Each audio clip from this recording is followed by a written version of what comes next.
तो हमारी बात चल रही थी हमारे पेंडुलम मोशन के ऊपर, जिसमें हमने पेंडुलम मोशन में पढ़ा किस बारे में, time period of a simple pendulum. और फिर पेंडुलम मोशन के अंदर हमने क्या पढ़ा कि अगर उसको एक एक्सेलरेटेड फ्रेम में डाल दिया जाए, एक एक्सेलरेटेड लिफ्ट में डाल दिया जाए, तो ऐसे केस में पेंडुलम मोशन के टाइम पीरियड में क्या फर्क पड़ता है। और concept of g effective gravity का कॉन्सेप्ट, जो बहुत आसान सा कॉन्सेप्ट था, उसको आपने अच्छी तरीके से पिछले वाले वीडियो में पढ़ा है ना। ठीक है, आगे बात करते हैं और उसकी थोड़ी सी वैरायटी और डिस्कस करते हैं।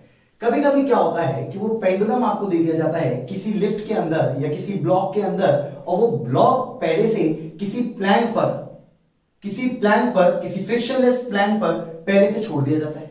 तो इस केस में क्या होता है कि जब ब्लॉक नीचे की तरफ स्लाइड करता है तो फिर से इस पेंडुलम का टाइम पीरियड आपसे पूछा जाता है।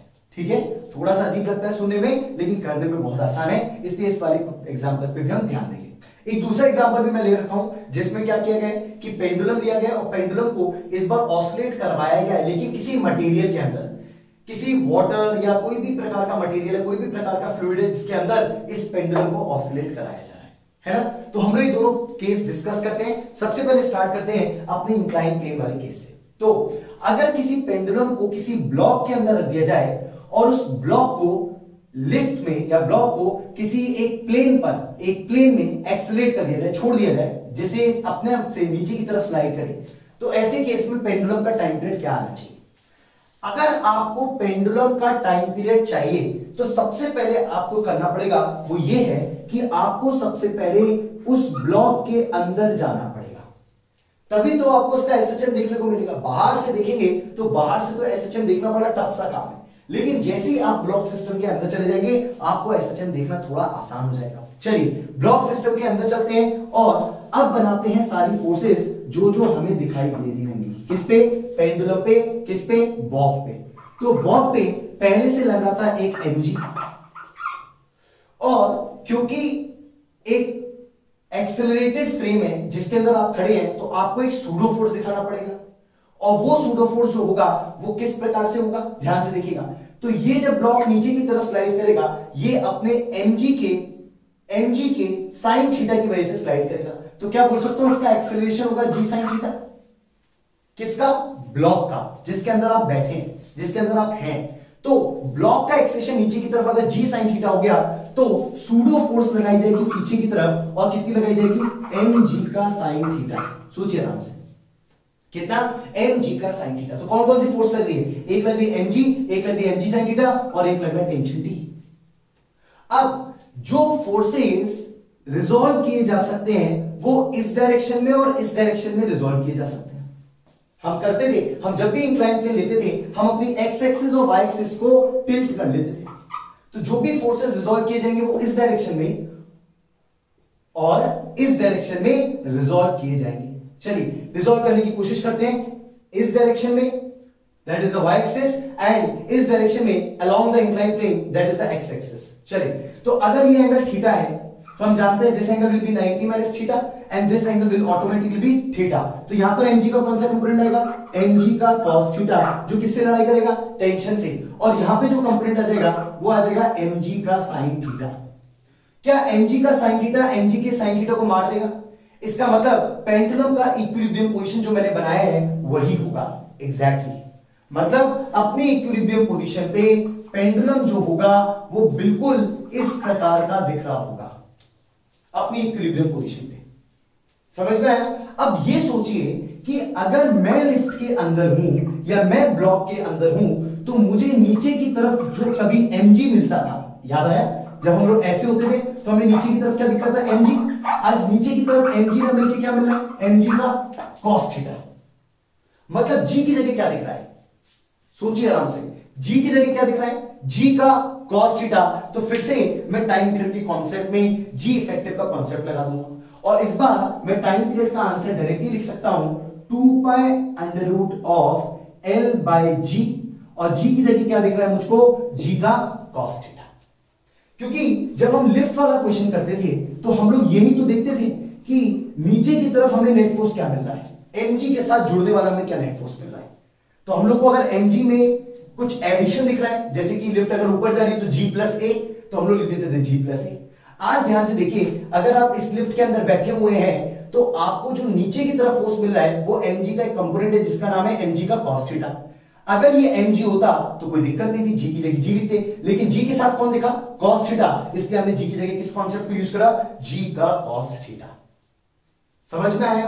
तो आपने इससे क्या किया, अपने पेंडुलम का टाइम पीरियड भी निकाला और साथ ही साथ ये भी देख लिया कि इक्विलिब्रियम पोजीशन पे पेंडुलम अगर दिखता तो कैसा दिखता। कॉन्सेप्ट समझी, क्वेश्चन समझ में आया आपको? नेक्स्ट, अगर इस टाइप के क्वेश्चन की बात की जाए, इस क्वेश्चन में क्या था मैं दोबारा बता देता हूं। इस क्वेश्चन में ये था कि आपका पेंडुलम का जो मटेरियल है उस मटेरियल का, जैसे मैंने डेंसिटी दे दिया सिग्मा पेंडुलम के मटेरियल का, वो एक लिक्विड में डूबा हुआ है जिस लिक्विड का डेंसिटी मैंने दे दिया रो, ठीक है। और मैंने आपसे पूछ लिया कि अब बताइए पेंडुलम का क्या टाइम पीरियड आना चाहिए। दोबारा बोल रहा हूं, अब पेंडुलम का टाइम पीरियड क्या आना चाहिए। Consider that viscous forces are absent, viscous forces नहीं है, दिस इज विस्कोसिटी, विस्कोसिटी का कोफिशिएंट है, viscous forces are absent, viscous forces को हटा देते हैं क्योंकि विस्कस फोर्सेस अगर आ गई तो वो डैम्प्ड ऑसिलेशन की कंडीशन आती है जो हम अपने लेक्चर्स के नेक्स्ट पार्ट में पढ़ेंगे। तो मैंने पहले से विस्कस फोर्सेस को हटा दिया, तो बताइए कौन कौन सी फोर्स को मुझे काउंट में लेना चाहिए। सबसे पहले इंपॉर्टेंट बात, mg की जगह तो अभी भी mg ही रहेगा, लेकिन साथ ही साथ एक एक्स्ट्रा फोर्स और आ गया है।